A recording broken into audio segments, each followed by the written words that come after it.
do you think he's gonna do? He's gonna go fucking crazy. Are you ready? Stand by.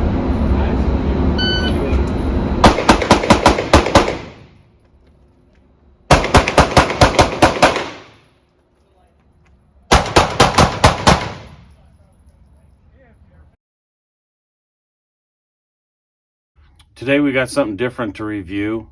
I was fortunate enough to have the opportunity to review an Atlas Gunworks Athena. This is the Atlas Gunworks Athena V2, and it is 2011, and it's pretty spectacular compared to all of the other 2011s that I've shot. I've gotten the opportunity to shoot a lot of 2011s over the years, having shot competitively in USPSA since 2005. I've got to see a lot of that 2011 information, 2011 gunsmithing, and the way that they're building guns over the last, almost 20 years evolve. And it's been pretty spectacular. Having owned multiple STI 2011s myself, I have a fairly confident background in these. I am not a subject matter expert on these, but I definitely have a lot of trigger time on it. If you go to my website, you will see me shooting multiple 2011s at multiple matches on a regular basis years ago. I switched from limited division, which is primarily a STI 2011 iron-sighted division, a few years back because, well, I've gotten old and my eyes are no longer good enough for iron sights. I can still shoot them, definitely not as good. So my only other option were a couple of other platforms at the time. And so I chose Optic and PCC because they have red dots and they're cheaper to get into. My other option was open division. Someday maybe I'll be shooting open division. I don't know. It's definitely the Formula One of pistol racing. But as it just so happens, I happened to come across a pistol that I was allowed to shoot and test, and I wanted to do a review on it. So the Atlas Gunworks Athena, right? We're clear. This gun is unbelievable. That's all I have to say. We'll just put it there right now. This is going to be an amazing, holy crap, I love this gun review, which if you've seen my channel, it's pretty far and few between that I'm not like, well, this kind of sucks, well, that kind of sucks. I'm not really sure I found anything that sucks about this gun. That is how good it was. I shot this thing for the last couple of weekends, and it is absolutely positively 100% optimized to shoot basic factory ammunition. I've never seen an STI 2011 and 9mm optimized to shoot basic off the rack 9mm 115 grain ball ammo. This thing does, because that's all I ran through it. I basically ran 3 different types of factory 9mm, the most of it being Norma 9mm, because that's what I had the most of and that's what I use a lot nowadays. Holy crap. This thing, I could drop 3 rounds at 15 yards at slow fire, just sighting it into a piece of 1-inch tape. It was disgustingly accurate. If you miss, it is not the gun. So you might be able to say it's the ammo, but I doubt it. It's you, okay? That's just basically the bottom line on this thing. This gun is not a 5-inch gun. It's a 4.6-inch gun. And the reason they did that was to try and optimize how it was shooting factory ammunition and balance the gun so that the recoil impulse and the return is straight back to your initial shot on the return of the gun. So they've lightened the slide, they've shortened it a little bit. You can see that the bull barrel is not a normal cut bull barrel, and I'm pretty sure that they did that to optimize the weight distribution in here. It doesn't change the accuracy of the gun or that it is a bull barrel, but what it does do is it does shave some of the weight off here and helps distribute the weight. An aluminum grip. It's got its standard safeties from them. This is essentially a 2-ish pound trigger, and I will show you the trigger pull.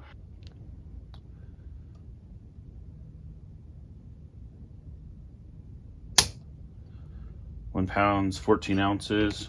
Let's do one more.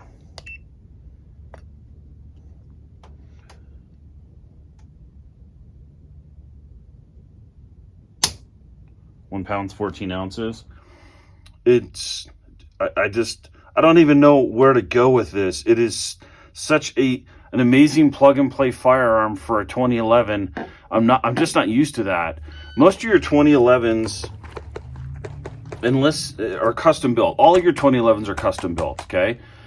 To a certain extent, you have to pre-cut some of the internal components when you put them together. All 1911/2011s have to do that, and if they don't, they're not going to run, period. Some of them that are pre-cut still don't run, and we're seeing some of that, unfortunately, with some of the newer 2011s that are coming out from other companies. Having owned multiple custom 2011s, I know that gunsmiths take a lot of time and energy to make sure that all of those angles and all of the offsets for your trigger and your sear connection and your safety, etc., are all cut so that they fit properly before it goes to the customer, if they're doing their job. But not everybody is good as the others, and there have been a lot of standouts over the years. So Benny Hill down at Triangle Shooting Sports, I still have one of his guns. I'll never sell it. It's a 6-inch. It's a Benny Hill fat-free. It is absolutely one of the most amazing guns I've ever owned. This outshoots it. I cannot stress this enough. I bought that gun years ago. It is amazing 40 caliber limited. This outshoots it by a long shot. This thing shoots so freaking flat that the dot comes straight back to where you fire it, and all you're doing is you're going, make a hole, with a trigger that is roughly 2 pounds, a little bit lighter, and I measured the trigger pull off camera, so it measured, 0.083 inches. That's how far your trigger has to go back before it fires. That's pretty outstanding on a 2011, and you can get a 2011 trigger really short, but this still has pre-travel in it, a little bit. Okay, a little bit of pre-travel, and then it breaks, and there is no post-travel, hardly at all. That is perfect. I don't think I've ever had a trigger this good, even with a custom trigger from the guns that I've played with and owned, this good out of the box. That's pretty spectacular for a trigger pull. And it stayed that way the whole time I've tested it. So the safeties are a little bit different on this one. You can see that this paddle right here is a little bit longer. It's kind of set up primarily for a right-hander, and these paddles are not straight. So they're actually kind of down a little bit, and it's easy to get your thumb on it. They have recessed to this area back here, makes it a little bit more comfortable. They've definitely curved this off a lot. And over here, I didn't bring my other 2011. This cut right here is mind-blowing for me. I've been begging gunsmiths to do this on 2011s for a long time. They basically molded this so that when your hand goes in here, you don't have this big gigantic lump of metal right here that's shoving in here. Now, you get calluses and you get used to it, but this is the type of material movement, and this is the type of material fitting that is... I mean, 10 years ago, you weren't seeing anybody do this, and now this basically sets a new standard, in my opinion. If you're fighting with a lot of pain while shooting 2011s because of this right here is the answer, man. They have figured it out. So, shooting this gun straight out of the box, straight into the hand, was pretty freaking unbelievable. And it just continued to stay that way the whole time I shot it. Yep, I didn't put anything else on it. I didn't put a mag release extension on it. That has a lot to do with your thumb length, really. I had no problems reloading this. I probably, if I owned this, I would probably change the mag well to one that was flat in the back. This one pushes my hand up, and it's intentionally doing that. But having shot 2011s for a long time, I use my purchase of my thumb here to hold my hand in place. I don't use the mag well here, so I prefer my hand to be flat and it changes how the gun locks in and points for me. And it's just a personal preference. There's absolutely nothing wrong with this magwell.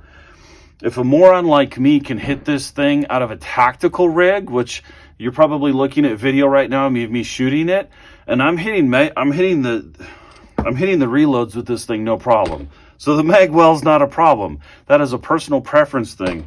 And quite frankly, after shooting it for a couple weeks, I might just leave it if this was mine and just to get used to the magwell and say screw it, because it is really not a hindrance in any way, shape, or form. So everyone by now is probably like, what the hell is that red dot? That red dot is an FTP Alpha. And the FTP Alphas are fairly new. We're seeing them a lot well, not a lot, but we're seeing them show up in competition. The owner of FTP, as I understand it, is paying a lot of attention to the competition realm and listening to the shooters, which we love to see. This is a 10 MOA dot red dot. And it's not the biggest screen in the world, but it has a lot more vertical in comparison to some of the other screens that are out there. And that's really what's important, because that dot's going up and down. So as this is shooting, it's going up and down like this, and your dot's moving, okay? And that's important, to have enough screen on here to see your dot move up and down. With a 10 MOA dot, which everyone's like, holy crap, that's probably too big. No, it's not. I mean, at 15 yards, it's covering the actual A inside of an A zone on a USPSA target. And that's about it. So what you're getting is a lot larger streak to focus on, and you can kind of melt it down a little bit instead of having it so bright and starburst on you. And you get a little bit of a ghost illusion out of it. And it is so cool to shoot. Visually, you can call your shots so fast with it. So let's get to the $64,000 question is, how much does this firearm cost? Well, as it's set up right now, it's got the DLC black coating. It's got the medium flat trigger bow. It's got the regular magwell on it and the regular grip panels. So this is a Romeo optic mount. That's what the Alphas use. It's about $5,700. Yep, that is a big price tag to swallow. But I will tell you this. If you're shooting competitively and you're going through, I would say 30, 40, even 50, 60, 70,000 rounds a year shooting competitively, and people are like, hell no, nobody does that. No, dude. I know some of the pros are going through like 200,000 rounds a year. No joke. And that's how they get that good. So when you're shooting that many rounds, having a gun that is optimized for the shooting and paying that type of cost is really not that expensive. Because when you start comparing it to how much you're going to spend on the ammunition you're going to put through it, it's a penance. It doesn't mean anything. So a lot of people are willing to spend the extra money on a high quality firearm like this because it's going to make them a better shooter, and it makes them learn other aspects of shooting without having to concentrate on aspects of the firearm. There's an old saying, it's not the arrow, it's the Indian.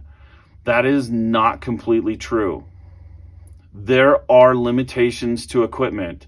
And if the Indian is shooting an arrow that's bent like this, it's not going to fly straight. And that's really what it comes down to, is optimizing your equipment so that you can optimize how well you're actually shooting. And if you're doing that with a cheap gun that's holding you back and has problems that you cannot overcome and just concentrate on learning how to shoot faster, then it's a problem, and you have to address it. You have to switch platforms. And I've done that multiple times, one for division changes and two because a piece of equipment was holding me back. And so I wanted to switch and go faster. This thing will let you go faster. It's not going to hold you back at all. It's the top of the line. It's racing a Ferrari. So, what's my opinion on this gun?